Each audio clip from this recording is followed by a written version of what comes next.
Hello les Idata, très heureux de vous retrouver. Notre invitée est une experte de la positive attitude. Elle en a fait son métier, ou plutôt ses métiers, car vous le verrez, elle a de nombreuses activités, avec un objectif prioritaire, pousser les femmes porteuses de projets à relever le défi de la création d'entreprises hyperactives, super communicantes, toujours en quête de challenge et de découverte. Elle croque la vie à pleines dents. Bonsoir Cindy Chéry. Bonsoir Jean-Marc, merci de m'accueillir. Merci pour ce sourire, ça veut dire que l'introduction vous a plu. Oui, que dire de plus? Alors, merci d'abord d'avoir accepté de retracer votre parcours avec nous. Merci à vous. Donc je le disais, il n'est pas évident en fait de définir votre métier, puisque vous en faites plusieurs. C'est vrai. Est-ce qu'on peut dire que vous êtes une consultante pluridisciplinaire? Oui, j'aime beaucoup ce mot. J'utilise même le mot de multipotentiel parce que c'est vraiment ça. Aujourd'hui, mon cabinet est structuré en 5 pôles et c'est vrai que je ne chôme pas entre le coaching, le consulting, la formation et puis l'événementiel professionnel. Et puis la dernière branche, c'est la facilitation. Tout à fait. On va en reparler dans la deuxième partie de l'émission consacrée à votre parcours professionnel. On va commencer par vous et votre famille. Oui. C'est Kimounouye.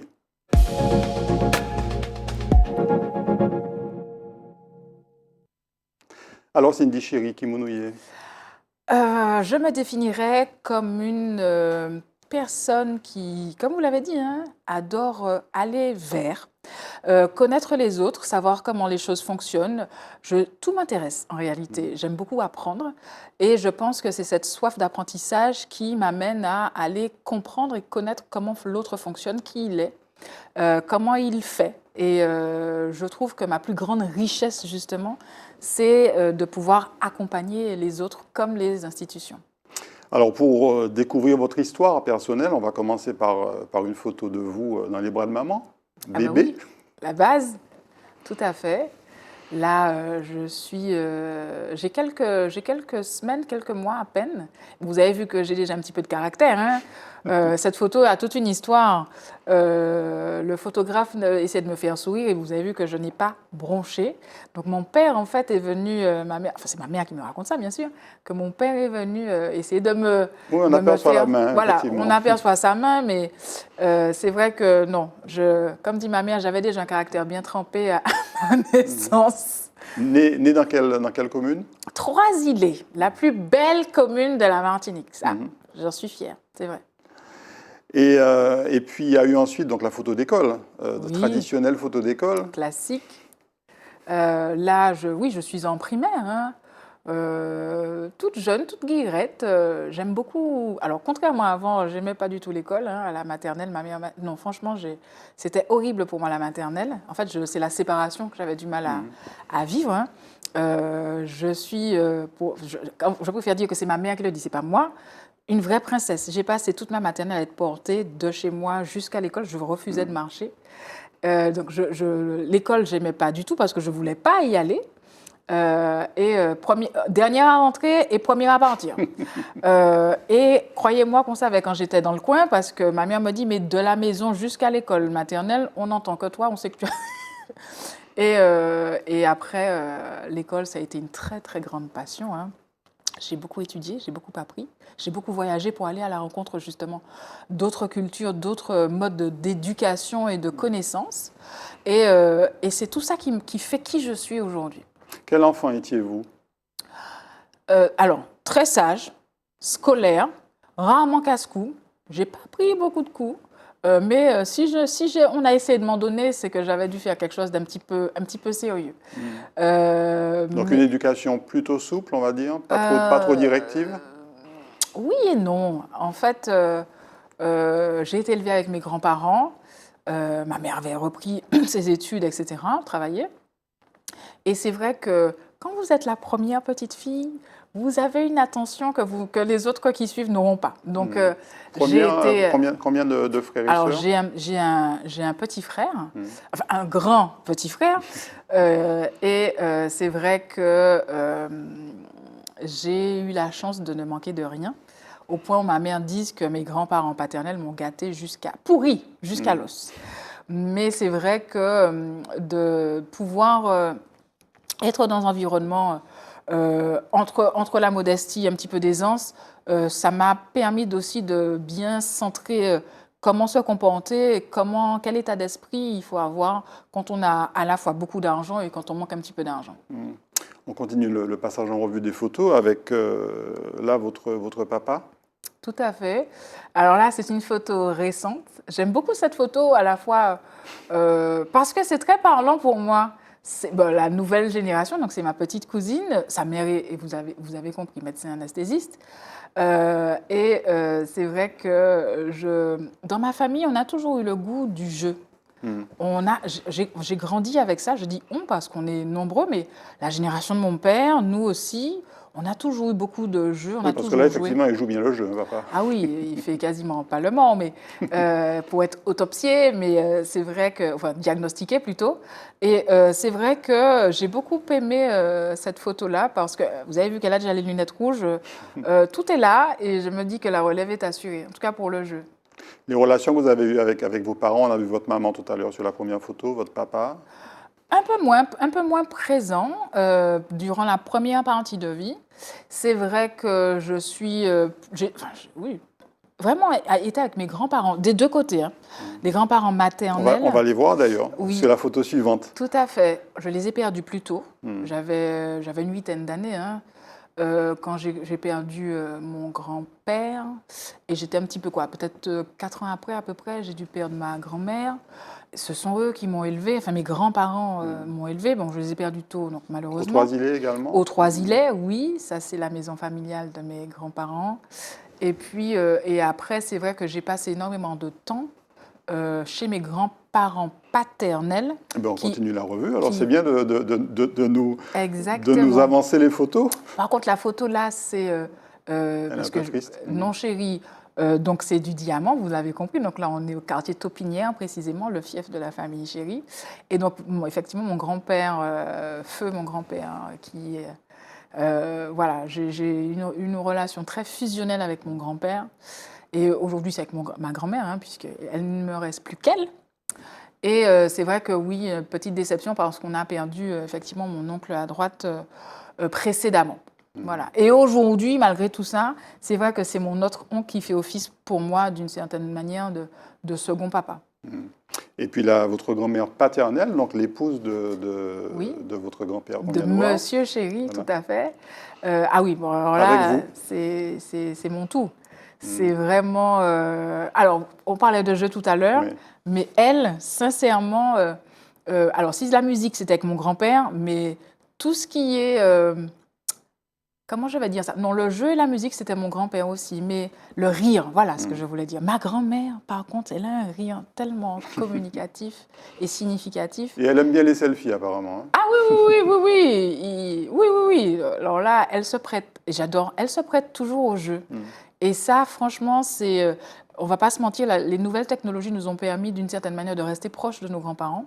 Et comme j'ai été avec mes grands-parents, c'est vrai que j'ai toujours tendance à côtoyer beaucoup plus de gens dans ma vie de tous les jours, des gens qui sont beaucoup plus âgés que moi, parce que quand vous êtes élevé par vos grands-parents, vous avez une autre vision des choses, de la transmission, du patrimoine, de la culture, du respect des autres, enfin voilà.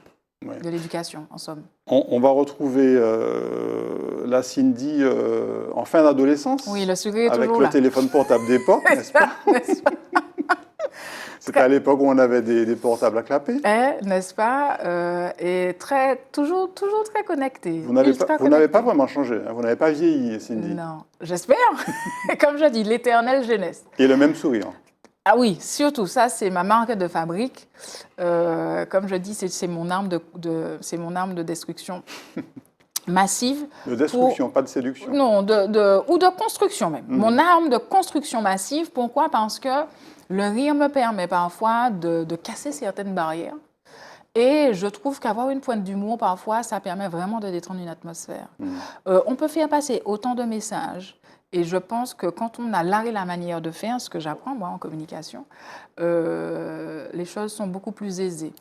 Mais c'est vrai que je ne me départis jamais de mon grand sourire. Alors vous disiez une enfant plutôt sage, une jeune fille plutôt sage, et l'adolescente? Pareil, j'ai passé une... Alors, comment vous dire? J'aime beaucoup étudier. Donc, j'ai passé toute mon adolescence. Alors, je peux le dire très honnêtement, je n'ai pas vraiment vécu parce que j'ai beaucoup étudié. J'ai fait beaucoup de sacrifices dans ma vie et je suis plutôt du genre, moi, à rester à la maison, travailler jusqu'à 5 heures du matin, aller prendre ma douche, partir à 6 heures, prendre le bus pour aller au lycée. Donc, C'est plutôt ça pas ma une vie. grosse dormeuse. Je n'ai jamais été une grosse dormeuse. J'ai beaucoup de choses à faire. Et c'est vrai que la passion de l'apprentissage l'a toujours emporté sur les soirées, les copains, les machins, les trucs. Je suis pas trop. C'est vrai, j'ai jamais été trop franche camaraderie parce que j'ai plutôt préféré être chez moi dans mes bouquins. Ça ne nous empêche pas de vous amuser de temps en temps. De temps en temps, mais c'est très rare. C'est très rare. Je prends très à cœur le fait de m'enrichir de toutes sortes de manières. C'est vrai que le divertissement est aussi une forme d'enrichissement, mais c'est vrai que j'ai plus d'intérêt, je pense, à lire un bon livre, être quasiment presque casanière, hein, c'est vrai. J'aime bien mon chez moi. Alors, une photo sur laquelle il y a beaucoup de gens que vous appréciez, une photo relativement récente. Oui, tout à fait. C'était en 2021, 21, je crois. tout à fait. Et là, alors là, oui, là, vous comprenez que j'aime chez moi, j'aime recevoir. Et donc là, c'était, je pense, j'avais dû faire ma crémaillère, oui, de mon premier appartement, enfin l'un de mes appartements. Et là, vous avez ma mère, mon frère à côté. Vous avez une dame que vous connaissez bien, Adriana Lamalde, hein, on est au JO, petite salutation. Toujours la mamie qui rigole. Vous avez derrière aussi mon meilleur ami. C'est vraiment quelqu'un qui a beaucoup compté pour moi quand je suis rentrée en Martinique, et jusqu'à maintenant d'ailleurs. Et puis après, bon, c'est quelques copines et puis d'autres qui sont un petit peu plus proches. Donc le cercle rapproché, on va dire. Ah, mais complètement. Important pour l'équilibre? Ah, vital pour l'équilibre. Comme je dis, on ne choisit pas sa famille, mais mes amis, je les choisis vraiment très soigneusement. J'en ai pas beaucoup, mais je sais que les gens que j'ai, je peux vraiment compter sur eux sans aucun problème, de jour comme de nuit. Alors, deux photos que j'ai été piquées sur vos réseaux, sur vos réseaux sociaux. D'un côté, alors vous aimez bien les cartoons, hein, les bandes dessinées ou les dessins animés, avec le popcorn. Vous aimez bien manger aussi. J'aurais pu mettre aussi une photo de cookies où vous mangez un cookie. Oui, c'est vrai. Et puis à côté, le mari-tête qui vous va très bien. Merci. C'est vrai que on a déjà parlé du jeu, mais c'est très important. Ça a toujours été. Enfin, je suis une grande enfant et je le revendique. Garder son âme d'enfant vous permet de voir le monde différemment. Et d'ailleurs, c'est ce que je prône au yoga du rire, qu'on verra plus tard. Et puis, effectivement, ma façon, je suis quelqu'un de très conservateur, mais néanmoins, c'est une façon pour moi d'entrer dans la modernité. Le marée-tête aussi est un signe assez distinctif et revendicatif d'une certaine manière. Et bon, le rouge, je crois que tout le monde a compris que c'est ma couleur de prédilection, surtout quand je suis en intervention. On va terminer avec deux photos qui sont, vous m'aviez dit, des choses que vous vouliez absolument faire. Oui. Alors là, franchement, je tenais absolument à parler de l'Inde parce que, alors vous l'avez vu, ma grand-mère maternelle est indienne. C'est un pays dont je rêve et dont on m'a beaucoup parlé. Et j'ai retrouvé la communauté indienne, effectivement, du Nord, côté Ajopabouima, etc., il y a quelques années de ça. J'ai été invitée justement par cette communauté, je les remercie. Et c'est vrai que je rêvais de ce voyage qui a eu lieu finalement en 2015. Donc un voyage en Inde. Pendant quasiment un mois. En Inde du Nord, au Ladakh précisément, pour aller apprendre la pharmacopée tibétaine et le yoga. Et c'est vrai que du coup, donc, c'était notre maître, notre docteur. On a beaucoup voyagé à l'intérieur du territoire.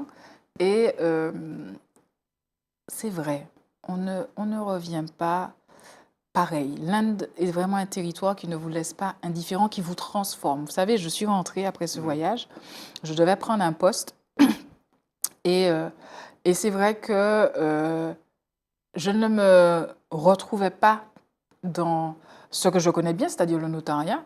Et mes anciens patrons chez qui je devais revenir m'ont dit, mais enfin j'ai su qu'ils ont dit après à d'autres collègues, mais qu'elle n'est plus la même, ce truc-là l'a transformée. J'ai dit oui, c'est vrai. Ça veut dire Qu'est-ce qui vous avait marqué autant en Inde?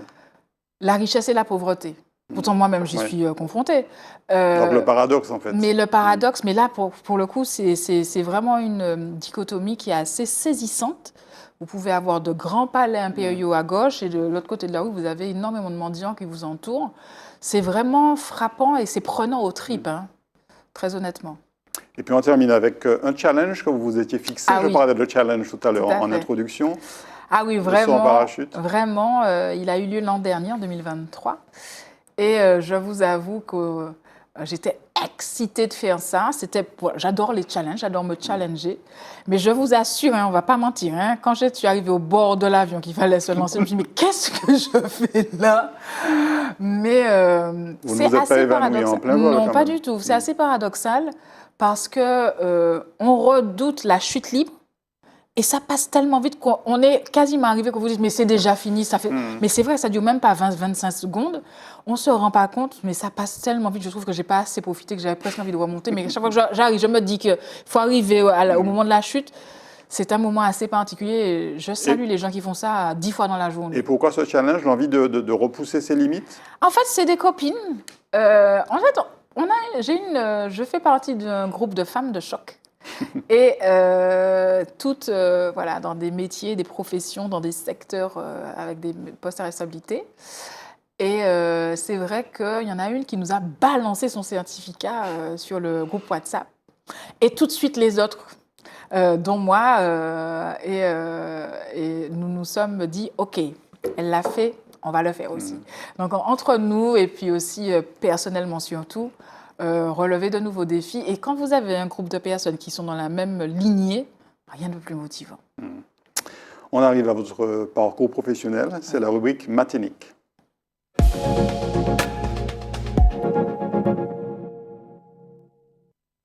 Avant de voir la première photo, Cindy, parlez-nous un petit peu de vos études. Vous avez fait Alors quoi j'ai comme fait études? beaucoup d'études. Je suis diplômée notaire, donc j'ai exercé en tant que notaire assistant. Mais j'ai d'autres Donc formations. plutôt une formation juridique. Surtout juridique, puisque j'ai un premier bac plus 5 donc en droit notarial privé, bien sûr, un autre en droit de la construction, et puis un autre en droit privé général. Quand je vous parle d'aimer les études, c'est à ce point-là, donc 3 bacs plus 5, un bac plus 7. Et puis après, j'ai toujours tenu chaque année à passer au moins 1 à 3 certifications. Et donc j'ai à mon actif plus de 17 certifications en tant que, bien sûr, responsable des affaires juridiques ou encore positivologue, comme vous l'avez dit, consultante en management des organisations, entre autres, bien sûr certifiée formatrice, puisque j'ai un centre, je suis organisme de formation et puis un centre de coaching également, et puis praticienne en santé naturelle et bien-être. Les études supérieures, en partie en Martinique et puis à l'extérieur? Oui, alors le notariat s'est fait bien sûr, à Paris, et puis entre Paris et Bordeaux, pardon, et puis après Toulouse pour tout ce qui est santé, coaching, formation, Paris aussi et Metz pour tout ce qui est yoga du rire et positivologie. Et puis, non, je me suis trompée, Paris et Rouen. Et puis Metz, c'est ce dont je n'ai pas parlé tout à l'heure, c'est ma spécialité en ethnopharmacologie appliquée aux médecines et thérapeutiques indiennes que j'ai fait en rentrant d'Inde parce que je trouvais ça tellement impressionnant ce que j'avais vu, les études, enfin les apprentissages que j'avais eu là-bas, que j'ai voulu me certifier dedans. Moi, j'ai toujours l'habitude de, voilà, quand quelque chose me plaît, c'est d'aller au bout des choses jusqu'à obtenir la certification dans le domaine respectif. Vous avez aussi étudié la pharmacopée martiniquaise? Aussi, tout à fait, un petit peu. C'est pour ça que j'en parle dans le livre. Les Guillemets comme on dit. Oui, et c'est à Metz, justement, où l'année de ma certification, il y avait aussi d'autres... Nathalie Baboura, Jinkita, que je peux citer, puisqu'elle est médecin ayurvédique à Paris. Elle s'est fait aussi reconvertie, parce qu'elle était médecin sapeur-pompier au sapeur-pompier de Paris. Et elle est rentrée aussi, comme moi-même, on est rentré quelques années avant moi, elle est rentrée en Guadeloupe, cette fois, ouvrir son centre. Comme moi-même, nous avons à peu près les mêmes parcours. Tout à fait. Alors on commence avec une première photo. Votre marraine de cœur, vous disiez, vous me disiez quand on a préparé l'émission. Oui, Michèle Corraliste est une naturopathe et c'est grâce à elle que je suis devenue, très jeune, très tôt, je suis devenue végétarienne très tôt. Et je le suis toujours, sauf Donc, que... plus aucune consommation de viande. Alors, je le suis toujours, sauf que, effectivement, je finis la phrase. Je suis passée flexitarienne parce que je ne retrouvais pas nécessairement tout ce dont j'avais besoin dans l'alimentation que j'avais, en fonction de là où je me trouvais, hein, en fonction voilà, de mes études. Et c'est vrai que mes médecins m'ont conseillé de réintroduire la vente de par ma typologie, ma biologie humaine. Donc voilà, je suis devenue flexitarienne, je remange un petit peu de viande de temps en temps. Et pourquoi Michel Coralie, marraine de cœur? Marraine de cœur parce qu'au-delà d'avoir rencontré une naturopathe, j'ai rencontré une femme chef d'entreprise, j'ai rencontré quelqu'un qui fait autant sinon plus de choses que moi. Elle a été d'une très grande inspiration et on ne s'est jamais réellement perdu de vue. Elle aussi elle est martiniquaise, mais très tôt naturalisée américaine. Son premier mari était effectivement américain, et c'est vrai que ses enfants sont là-bas.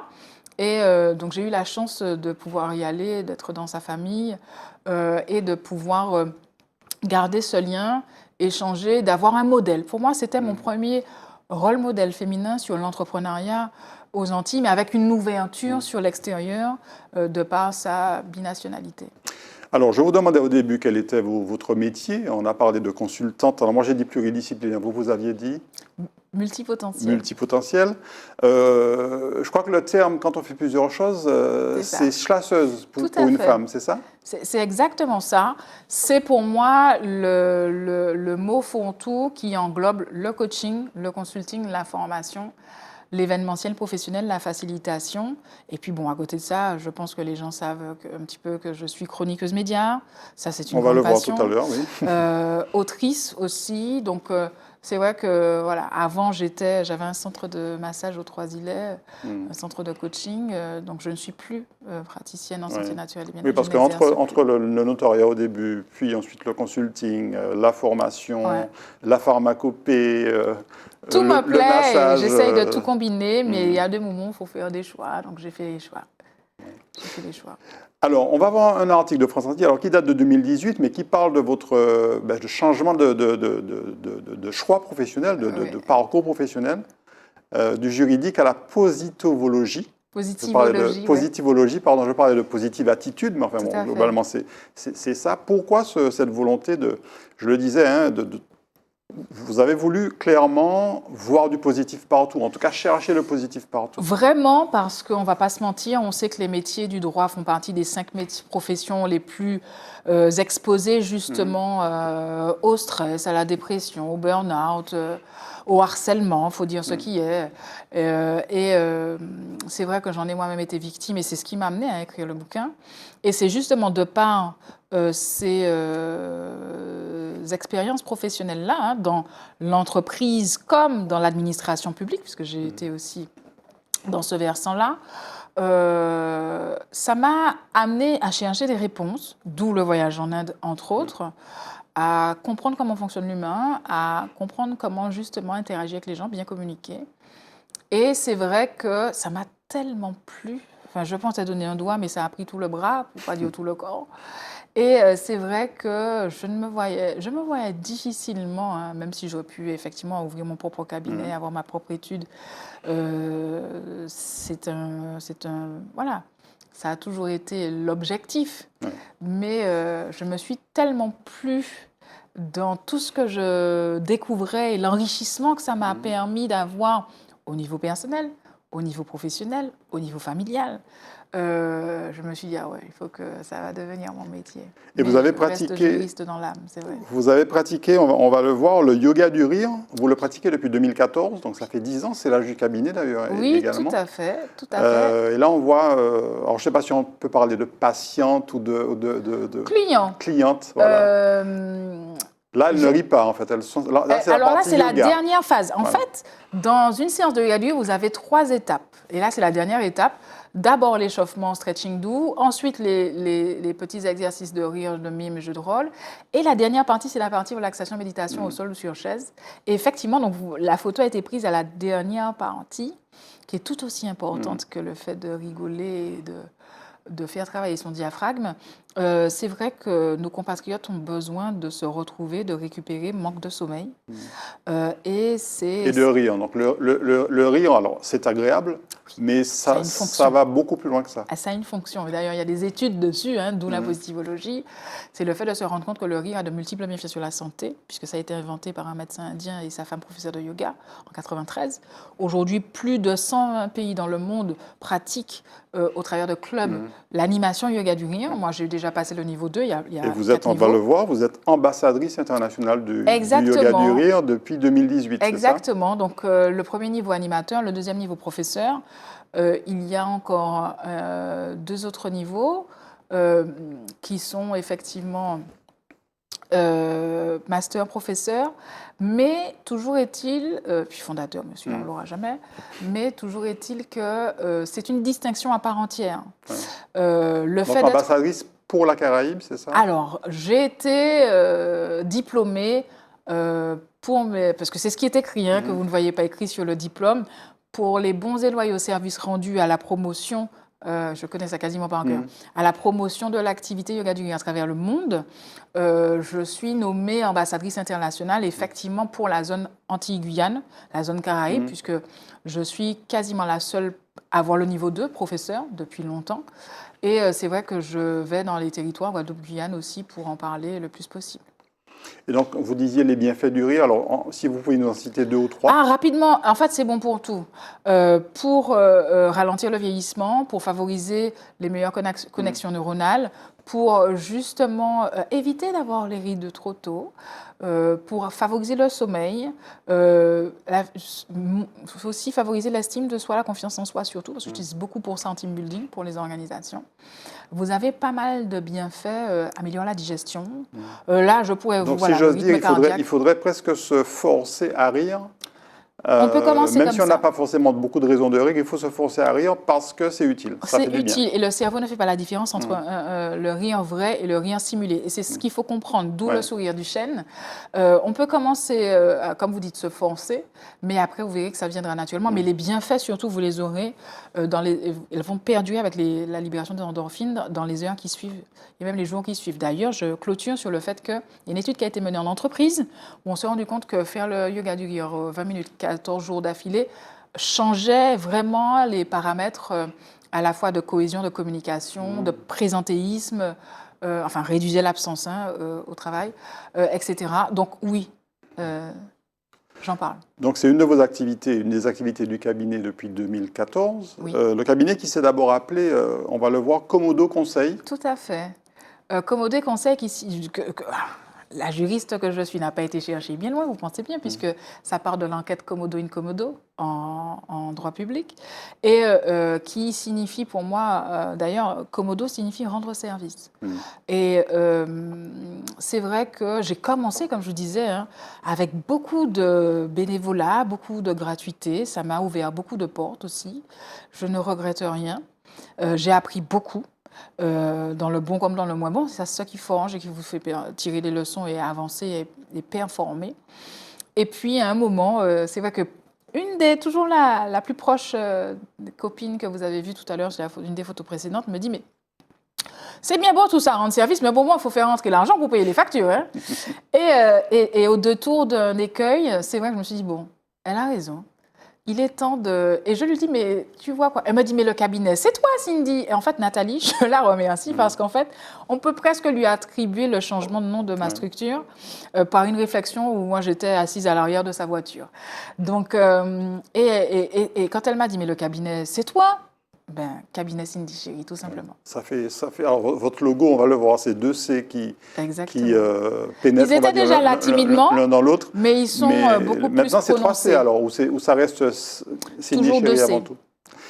Alors, on va voir sur les photos suivantes deux de vos activités, puisqu'on on a déjà parlé du yoga du rire, Oui. vous avez parlé de la pharmacopée, là en l'occurrence, La formation. formation d'adultes et formation de consultants. Alors oui, là, je commence par la photo du bas, puisque en 2018, je suis rentrée et je me suis dit, mais avec tout ce que je maîtrise, le droit et tout ce qui est bien-être, qualité de vie, etc., je me suis dit, mais comment je vais faire le lien, expliquer aux gens qu'est-ce que je fais? Et les gens ne vont pas comprendre, et beaucoup n'ont pas compris, que je passe du notariat à la santé, le bien-être. Et je me suis dit, et quand on m'a proposé cette formation, je me suis dit, mais en fait, c'est ça l'Y que je cherche. L'Y du yoga, le lien, etc., entre le haut et le bas. Et je me suis dit, mais c'est ça, entre le droit et la santé et le bien-être, mais qu'est-ce qui fait lien, si ce n'est la législation sur la qualité de vie au travail et les conditions de travail. Et donc, j'ai vraiment apprécié faire cette formation pour devenir consultant en management des organisations. Alors, on va en reparler tout à l'heure, mais vous travaillez beaucoup aujourd'hui dans l'accompagnement des femmes, notamment porteuses de projets. Là, en l'occurrence, ce n'était pas encore le cas. Non, en 2018 aussi. En fait, j'ai commencé depuis 2012, il faut le savoir. La première femme chef d'entreprise que j'ai accompagnée, on était en 2012. Pendant que j'étais en administration publique, et j'accompagnais sur mon temps libre, et d'ailleurs c'est d'où m'est venue la création du cabinet, je me suis dit mais il faut quand même en faire quelque chose. J'accompagnais une femme qui avait un gros projet dans l'agro-transformation, et je lui donnais des conseils, et elle me disait mais c'est pas possible. Tu fais ça gracieusement, mais dès que j'ai un peu d'argent, je vais te payer. Je lui ai dit mais il n'y a pas de souci, parce qu'elle avait vraiment besoin d'aide pour redresser la barre de son entreprise. Et j'avais toutes les connaissances et les compétences nécessaires en tant que notaire, juriste, territorial, enfin bon, voilà, entre autres. Et puis, j'ai gardé ça. Je continue de faire ça. Et la deuxième photo, ben oui, je suis un centre de formation à côté d'un centre de coaching. Et c'est vrai qu'en 2018, toujours, ça a été l'un de mes premiers clients à me faire confiance après toutes ces années. Voilà, alors, il y a aussi le consulting d'entreprise. Là, on va vous retrouver. C'était pour Forme de Boot. Alors, c'est pour le projet Les Talentueuses qui a été qui est arrivé sur le territoire, parce qu'il existe dans d'autres territoires. Mais c'est vrai que voilà, j'ai eu la chance de faire partie de la cohorte 2019 des Talentueuses. Donc, en fait, ils recrutaient des jeunes femmes avec projet ou déjà en train d'entreprendre pour leur donner des conseils. Vous savez qu'il y a beaucoup de projets qui existent autour de l'entrepreneuriat aujourd'hui, et de plus en plus. Et effectivement, j'ai eu la chance de faire partie de ce projet-là. Alors, deux photos qui sont des événements que vous avez vous-même créés. Tout à fait. On voit effectivement une dominante de rouge, de fuchsia ou de violet. Toujours. J'ai créé deux concepts événementiels qui se déclinent en réalité. Donc, vous avez effectivement, je commence par la photo du bas, parce que c'était avant, le premier concept, c'est Business Talks, et l'événement, c'était sur le leadership au féminin en 2019. Et puis, qui se décline aussi en live, Business Live Talks, parce qu'il ne faut pas oublier qu'on n'était pas loin, et ça m'a servi après le live pour les années 2020, etc. Et puis, dans la foulée, j'ai créé aussi un autre concept événementiel, tout ça déposé, Empowerment Club. L'idée pour moi est plus de partager avec la communauté, de leur donner des informations. Et là, cet événement était sur les soft skills, donc les savoir-être professionnels, qui se décline aussi Empowerment Club Live dans les années qui ont suivi, et qui m'ont permis de rester au contact du public. Et je vous remercie parce que vous m'avez fait faire un gros travail de recherche de tout ce que j'ai pu faire en bénévolat, comme en action, je dirais, à dominante socio-professionnelle. Et je me suis rendu compte que j'ai créé plus de 65 événements en moins de 3 ans, entre 2020 et 2022. J'en suis très fière.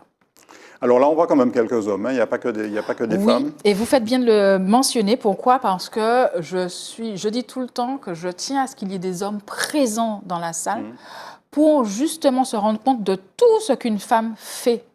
Une femme a de multiples casquettes, et il faut que les hommes puissent entendre, vivre, comprendre que ce n'est pas simple d'être femme, mère, fille de, peut-être aidant familial de, épouse de, aussi grande sœur de, et il faut aussi contribuer à la société, il faut éduquer, il faut être sur tous les fronts quand on est une femme. Et vous êtes allé jusqu'au Sénat pour défendre justement, porter, je dirais, la voix féminine avec le matrimoine. Oui, Gisèle Beauquin, avec qui j'ai fait connaissance, de par justement un événement que j'ai organisé en Martinique, m'a ensuite invitée à venir assister, et je la remercie, passe un excellent moment à un événement. Alors c'est une grande dame aussi qui fait de très grandes et belles choses là-bas, de par son association Femmes au-delà des mers, et qui promeut justement la femme en général, mais surtout la femme, je dirais, ultramarine, la femme noire, dans les hautes sphères. Et du coup, cet événement, c'était sur le matrimoine des Outre-mer. On ne parle que du patrimoine venant des hommes, mais il y a aussi un matrimoine commun, collectif, qu'on oublie.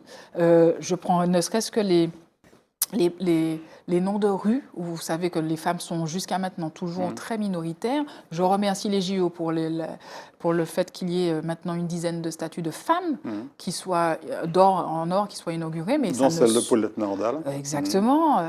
Mais ça ne suffit pas. Et ici aussi, nous avons très peu de rues de noms de femmes. Entre autres, il n'y a pas que les noms de rues.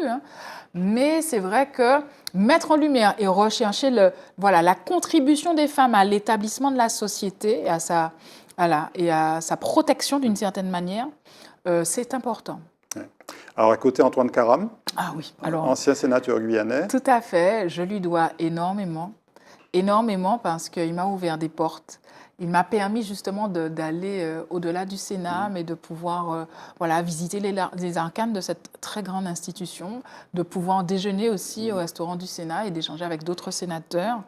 Et je vous avoue que je suis obligée de le dire, parce que votre espace est aussi un espace pour pouvoir parler de la cité. Il y avait un sénateur martiniquais qui était là le jour où il m'a invitée. Et je suis au regret de dire que je n'ai jamais été considérée par la personne qui était là, et au point que lui-même fasse la réflexion à ce monsieur de dire que c'est lui, Guyanais, qui reçoit une Martiniquaise alors que les Martiniquais eux-mêmes sont là. Et franchement, pour moi, c'est déplorable. Mais bon, l'humiliation, elle n'est pas de mon côté, elle est de l'autre côté, je pense. Alors, on change de sujet, on va parler des ciné-débats. Vous aviez rencontré Julien Perron, qui a créé le concept innovation en éducation. On va le retrouver sur la photo suivante. Ah non, pardon, là c'est une animation d'abord, une animation de votre premier séminaire d'entreprise, c'est ça? L'un des premiers, c'était en 2019, j'en fais quand même pas mal, mais c'est vrai que j'ai une fonction particulière dans ce type d'événement parce que je fais tout, quand je dis tout, c'est-à-dire que je peux organiser, présenter, animer, je fais le bilan des travaux, donc j'ai 4 casquettes en même temps, maîtresse du temps aussi, donc et ça me demande énormément de concentration et d'énergie. Bon, heureusement que j'en ai à revendre quasiment. Et c'est vrai que pour la Martinique, pour la Guadeloupe aussi, très sollicité par la Guadeloupe pour animer ce type d'événement qui demande vraiment d'être une dame bien debout et pour pouvoir à la fois animer, retranscrire et aussi présenter tous les intervenants à ce type d'événementiel professionnel. On accélère parce qu'on a encore beaucoup de choses à voir. Donc, je parlais de Julien Perron, donc, qui est créateur du concept innovation en éducation. Vous l'aviez rencontré en 2020 lors de congrès. Alors, comme d'hab, moi, je prends toujours mon bâton plein quand je veux quelque chose. Donc, je suis partie le rencontrer à Montpellier, parce que j'ai beaucoup aimé ces 2 documentaires que j'ai déjà passés, on verra peut-être en Martinique, que ce soit à Madiana ou à Bebooster. Le premier en 2021. On va voir d'ailleurs effectivement les photos de ces 2 événements, le ciné-débat à Madiana sur le bonheur. Exactement. Sur qu'est-ce que le bonheur pour vous, parce que vous savez que la politologie, il n'y a qu'un pas. Et puis le deuxième sur l'école de la vie, et vous savez comme j'aime apprendre, et l'apprentissage commence via l'école, entre autres, en termes d'éducation. Et ça a été très plébiscité ici, à travers le monde aussi. Ce sont 2 documentaires qui nous remettent vraiment, comme je dis tout le temps, à l'endroit de la pensée constructrice et créatrice pour une meilleure cité. Et le choix du ciné-débat? Le choix du ciné-débat, parce que je suis une femme qui aime débattre. Et c'est vrai que ça me permet à la fois aussi donner la parole aux personnes qui assistent pour avoir leur point de vue. Pour savoir. Je m'enrichis de l'autre tout le temps. Et donc je veux savoir, même si je porte quelque chose à la scène, à la population, mais savoir comment ils le perçoivent, comment ils le reçoient et qu'est-ce qu'ils comptent en faire. C'est le plus important. Comment ils vont transformer l'essai. On va parler maintenant de la santé intégrative. C'est le titre de votre livre. Oui. La santé intégrative, donc des solutions alternatives alternatives pour se soigner? Oui, tout à fait. Pour se prémunir? Tout à fait. C'est vrai qu'avant, on était très porté sur la curation. Aujourd'hui, le gouvernement a décidé, de par la politique, qualité de vie, conditions de travail, de changer le fusil d'épaule et de s'intéresser à la prévention dans les organisations. Et moi aussi, donc je me verse dans ça. Et c'est vrai qu'aujourd'hui, je pense qu'il vaut mieux apprendre à ne pas tomber dans ces travers-là que de redresser les gens après, ce qui est parfois beaucoup plus difficile. Et surtout, vous savez que c'est plus ça dure dans le temps et plus c'est compliqué d'en revenir. Et c'est vrai que je me suis beaucoup intéressée, je me suis beaucoup documentée. Je suis partie donc en Inde, à Metz aussi, entre autres, à Rouen, pour pouvoir justement comprendre comment nous arrivons à bien nous connaître, pour pouvoir bien interagir avec notre environnement. Et ça passe bien sûr par l'alimentation, comme vous parliez tout à l'heure des remèdes rasiers, entre autres, et puis des techniques et des pratiques psychocorporelles, méditatives, réflexives, constructives. On voit là 2 acquéreurs du livre. Comment est-ce qu'il a été accueilli, notamment en Martinique? Même si je sais qu'il est aussi vendu ailleurs. Oui, il est vendu ailleurs, que ce soit aux États-Unis surtout. Et puis, bon, bien sûr, nos territoires ultramarins, en France également, très bien accueillis. Beaucoup d'organisations se sont fait le porte-voix de ce... J'ai été très demandée pour des conférences dans les mairies, aussi dans les organisations, surtout pour accompagner les collaborateurs et puis la population aussi, avec professeur Charles Nicolas, je me rappelle, Aimé Charles Nicolas, je me rappelle, pour justement expliquer aux gens comment faire pour ne pas se retrouver dans des états parfois très difficiles. On le trouve où aujourd'hui, le livre? Alors, je le vends directement parce que ça me permet encore d'être au contact de mon public et ça me permet d'échanger, oui. Ou sinon, bien sûr, je ne sais pas si on peut citer, mais on peut citer ou pas. Oui, il est à Cultura ou sinon en vente directe sur le site internet. Vous pouvez m'appeler aussi, tout simplement. Alors, on continue avec 2 autres événements que vous aviez organisés, toujours à destination des femmes, sur les filières, filières scientifiques et filières digitales, c'est ça? Tout à fait. Outre-mer Girl Tech Day, c'est le nom de cet événement qui est porté par le Maris Project. Sophie Lubin donc, qui m'a vraiment fait l'honneur de pouvoir présenter cet événement.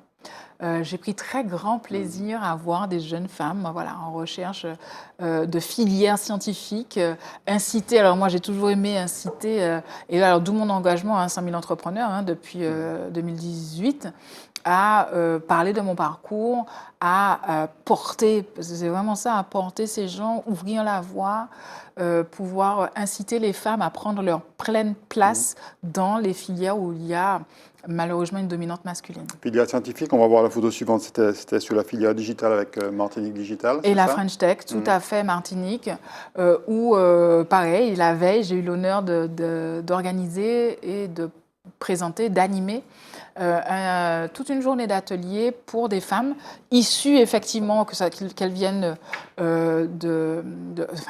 ex-Pôle emploi, France Travail ou de la MILSEM, enfin des femmes qui étaient effectivement en réflexion de création d'entreprise et bien sûr de moi, de jouer le rôle modèle féminin, de parler de mon parcours, mais de leur donner des clés aussi pour entreprendre. Et vous l'avez vu la photo, c'est comment avoir un bon mindset, parce que tout part aussi de l'état d'esprit. Toujours avec une dominante rouge. Toujours. On va voir maintenant une affiche en fait de votre conférence signature comme vous dites, parce que vous êtes aussi conférencière. Oui, je suis très émue, au-delà d'être chroniqueuse, je suis surtout conférencière sur tous ces sujets et c'était pour moi un aboutissement parce que j'interviens beaucoup pour les autres, mais j'ai aussi le cabinet à ses propres événements. Et après avoir déjà justement informé ma conférence dans pas mal d'organisations pour des événements chez les autres, j'ai enfin pris le temps de faire mon propre événement pour parler de la liberté entrepreneuriale et comment je conçois ça et toujours donner des clés d'accompagnement et de mindset aussi aux femmes qui viennent à ces événements. Il y a parfois des hommes. Mindset, vous pouvez préciser ? Sur l'état d'esprit, sur la façon, la façon de penser, je pense que c'est plutôt ça, que l'on a d'entrevoir et d'entreprendre, Ouais. surtout aux Antilles. Alors, on voit que cette conférence coûte 35 euros. C'est une conférence récurrente? Oui, récurrente parce que... Alors, elle est en deux parties. Et c'est vrai que la signature est vraiment dans la première partie. Et puis la deuxième partie, je la fais évoluer en fait en fonction des demandes de mes clients, tout Et simplement. en fonction plutôt le principe des conférences payantes, la formule des conférences payantes, ça fonctionne? Ça fonctionne bien en Martinique, en Guadeloupe, entre autres, où j'ai déjà eu l'occasion, bon, en ligne évidemment. C'est vrai que les gens sont très friands d'avoir, j'ai la chance voilà, d'être identifiée comme voilà, quelqu'un qui a déjà ouvert la voie, qui parle beaucoup, qui aide à faire monter. Ça aussi, la transmission aux jeunes, j'y tiens. C'est pour ça que je continue à faire tout ce que vous connaissez en termes de bénévolat, etc. Et surtout de rôle modèle féminin. On termine cette rubrique matinique avec les 10 ans du cabinet. On regarde la vidéo? Oui.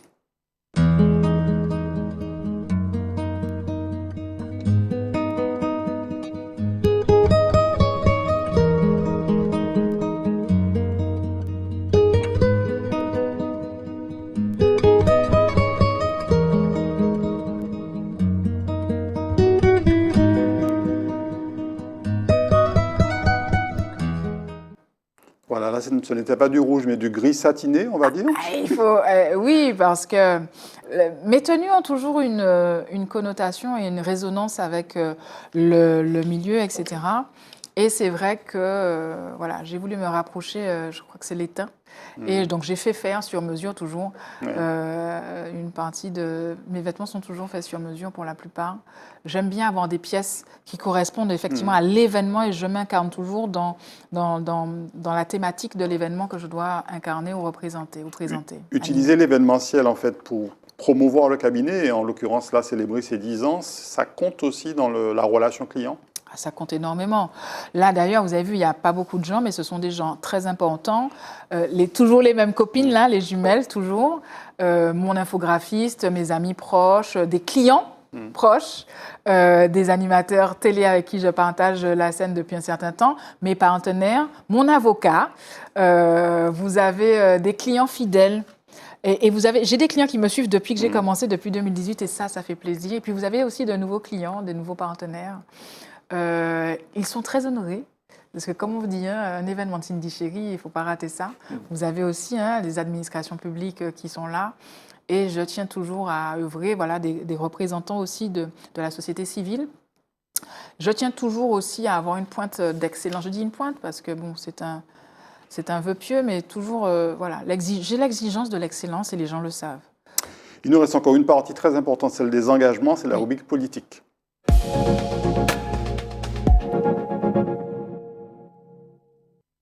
Il va falloir qu'on soit efficace, Cindy, parce qu'il ne nous reste pas beaucoup de temps. Alors, on va commencer d'abord par votre intérêt pour les médias et votre pratique des médias depuis de nombreuses années. C'est vrai. Là, on voit en l'occurrence Martinique Première et puis RCI, mais il y a eu aussi d'autres télés. Fusion, KMT, Zouk TV. Voilà. Nord FM, j'ai la chance d'être passée sur quasiment, pour ne pas dire tous les médias, de ce territoire. En tant que chroniqueuse. En tant que chroniqueuse. Et c'est vrai que je prends un grand plaisir. C'est une passion chez moi, les médias. J'ai toujours dit que ma vie prochaine, je serai journaliste, en tout cas animatrice télé, radio, parce que j'adore ça. Mais j'adore ça. Et puis également porteuse d'informations pratiques. On va le voir là sur le magazine IROAG auquel vous avez collaboré jusqu'à fin 2019, je crois. Oui, tout à fait. Sur la qualité de vie au travail.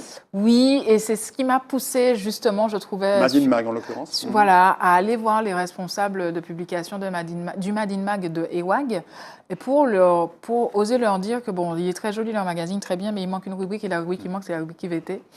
Le culot, l'audace paye. Et grâce à ça, j'ai pu justement faire les 14 premiers numéros de cette rubrique au sein du Madine Mag qui a été dupliquée dans tous les magazines EWAG ultramarins, parce que vous savez qu'ils sont présents sur tous les territoires ultramarins. Vous vous impliquez aussi beaucoup auprès d'organisations, d'associations qui aujourd'hui accompagnent notamment les jeunes entrepreneurs.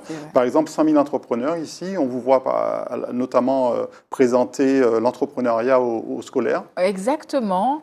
À la fois l'entrepreneuriat, mais aussi la poursuite des études. Beaucoup sont parfois en peur parce que à cet âge, on leur demande qu'est-ce que tu veux faire, mais ils ne savent pas nécessairement encore vraiment. Et c'est vrai que parler d'entrepreneuriat, parler de mon parcours scolaire, toujours mon parcours scolaire avant de parler d'entrepreneuriat, parce que pour leur dire que si je suis là aujourd'hui, j'ai un supplément d'âme qui est que j'adore apprendre. Et je vous invite à faire autant. Et pour moi, je vois l'apprentissage, voilà, les connaissances, la richesse que ça permet de rebondir si on a un écueil. Et moi, je ne m'ennuie pas. J'ai tellement de cordes à mon arc en termes de, voilà, de diplôme, de certification, que une branche peut se fermer aujourd'hui, être moins porteuse. J'ai de quoi faire sous le pied. Et puis il y a aussi l'accompagnement de l'entrepreneuriat féminin. Oui. On va le voir avec Exactement, cette les photo. talentueuses. Alors on ne voit pas le pied nu de Cindy Chéri, c'est dommage, mais les talentueuses, on en a parlé tout à l'heure. C'est ça un peu, effectivement. Mais c'est vrai que ça me permet de m'exprimer. Et je reviens sur la richesse de l'apprentissage de l'éducation. Comme ça, vous êtes libre de faire ce que vous voulez. Et puis vous adorez découvrir de nouveaux environnements, de nouvelles entreprises, y compris parfois totalement inattendues. Ici, le cockpit d'un avion. Et oui, effectivement, vous savez, c'est le fameux simulateur qui avait été, qui avait ouvert à Genipa Ducos, qui malheureusement a fermé avec la crise. Je vais toujours au-devant de nouveaux chefs d'entreprise, de nouvelles techniques, de nouveaux services, de nouvelles pratiques professionnelles pour en apprendre. Et puis peut-être que ça peut être utile ou je peux en parler. Je promotionne toujours les gens que je rencontre sur mes réseaux sociaux. Et puis toujours la promotion des chefs d'entreprise femmes.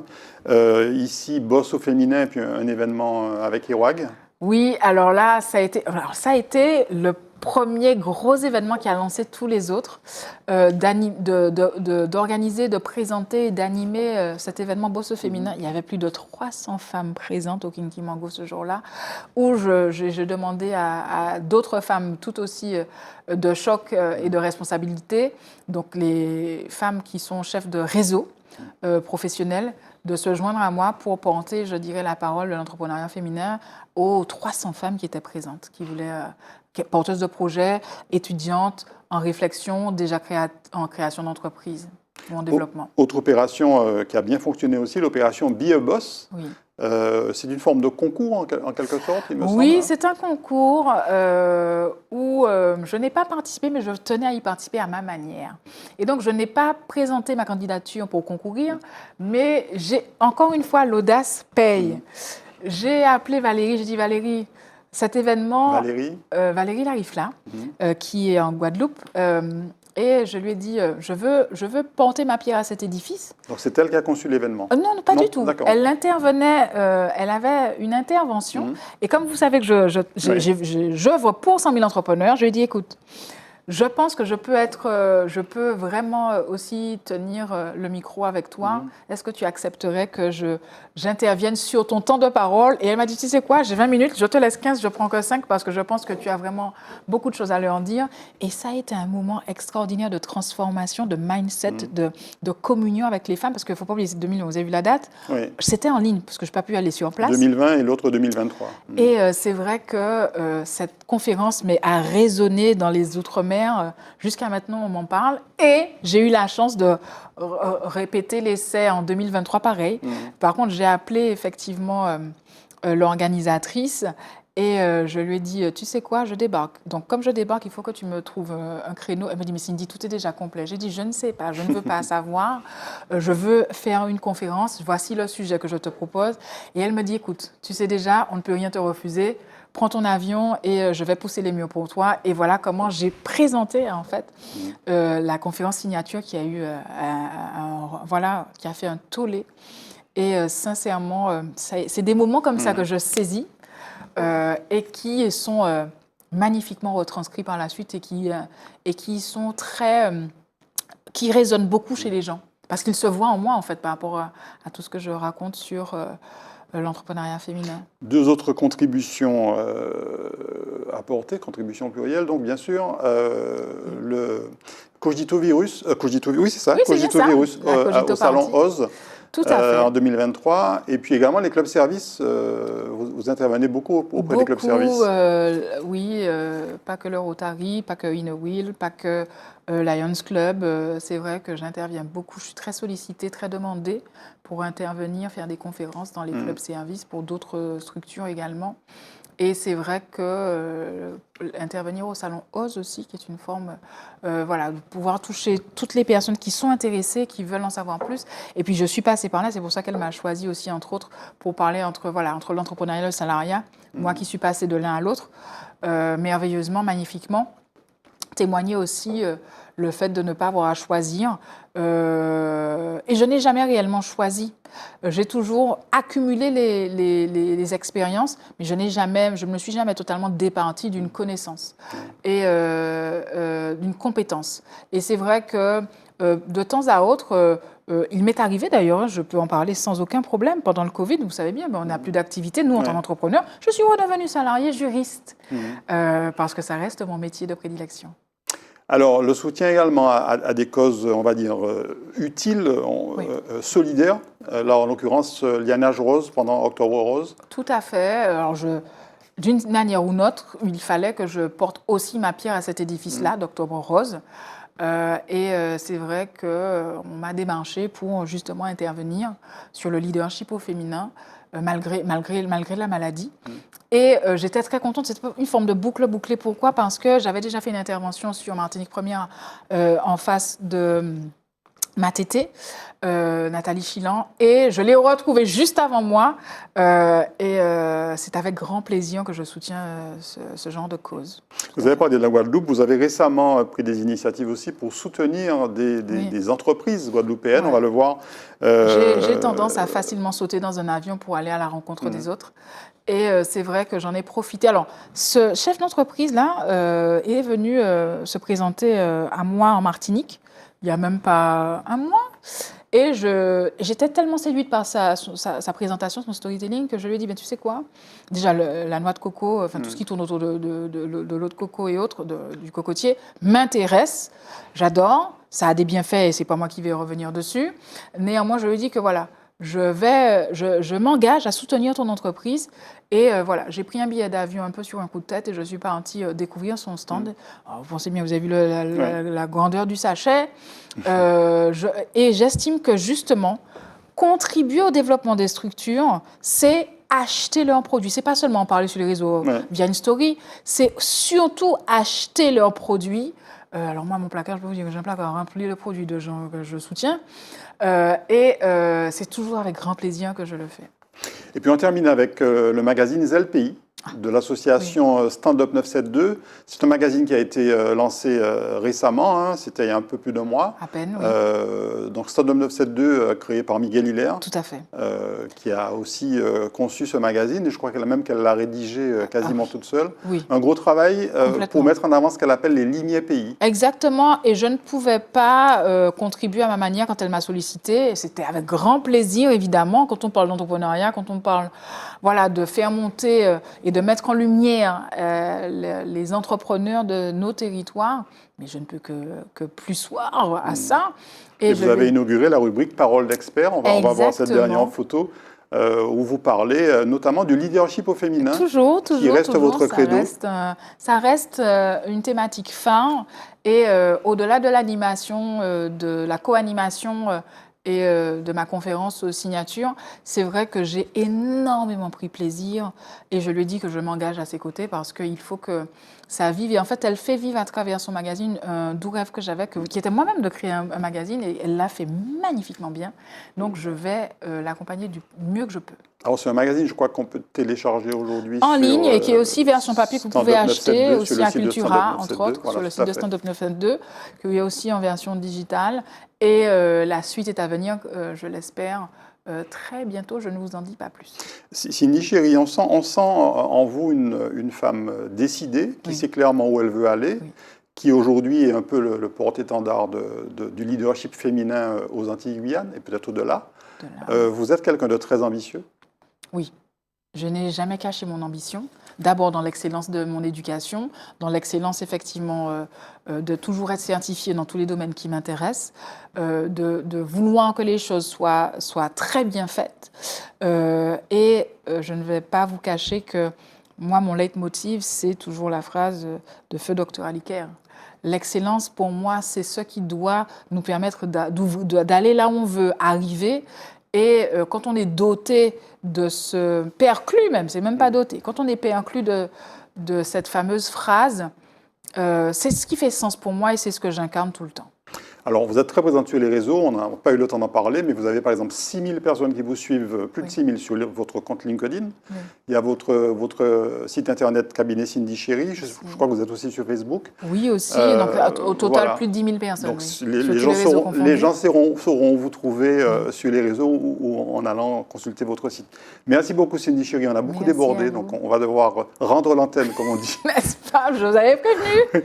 Merci beaucoup en tout cas d'avoir retracé votre parcours. Merci à vous pour ce travail. Et puis, vous êtes encore très jeune, donc on va se retrouver certainement prochainement sur l'antenne de Zitata. Avec grand plaisir. Merci beaucoup, merci de votre fidélité. À très bientôt sur l'antenne de Zitata TV.